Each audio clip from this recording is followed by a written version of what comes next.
કેમ છો મિત્રો? આજે હું જવાનો છું ધૂળેટી કરવા અમદાવાદ માટે. તો જો રાતે હું આવી ગયો તો બસ સ્ટેન્ડમાં 8 વાગે, જ્યાં મારી બસ આવવાની હતી. ને આ તો મારો સામાન જો.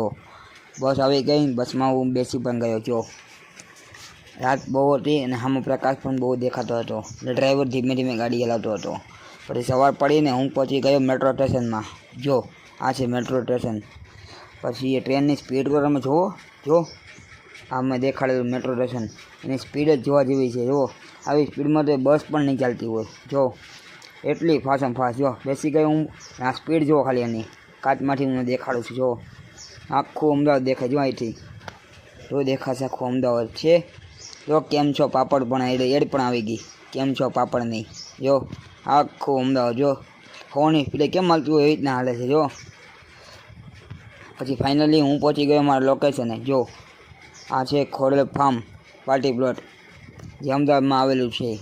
જો આ ફૂડ સ્ટોલ છે, આ ગ્રાઉન્ડ છે, પ્લે એરિયા છે રમવા માટેનું. જો આખું આ બે ચેન્જિંગ રૂમ હતા. જો પછી હું પણ આવી દેખાડી દઉં કે હું પણ આવી ગયો છું. બીજા કોઈનો વિડીયો નથી આ. જો પછી આ તો મારો સ્ટોલ, ત્યાં મેં લગાડી દીધું મારું બેનર. જો નાના છોકરા માટે સ્ટોલ હતું, તો તમારે અહીંયા રમવાનું છે. તો જો મિકી માઉસનું બેનર લગાડી દીધું. જો છોકરાઓ રમવા માંડ્યા.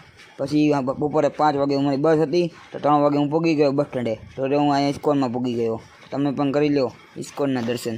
જો શ્રી કૃષ્ણ ભગવાનના, અને કમેન્ટ કરી નાખો જય દ્વારકાધીશ. જો દર્શન પણ ખોલી ગયા.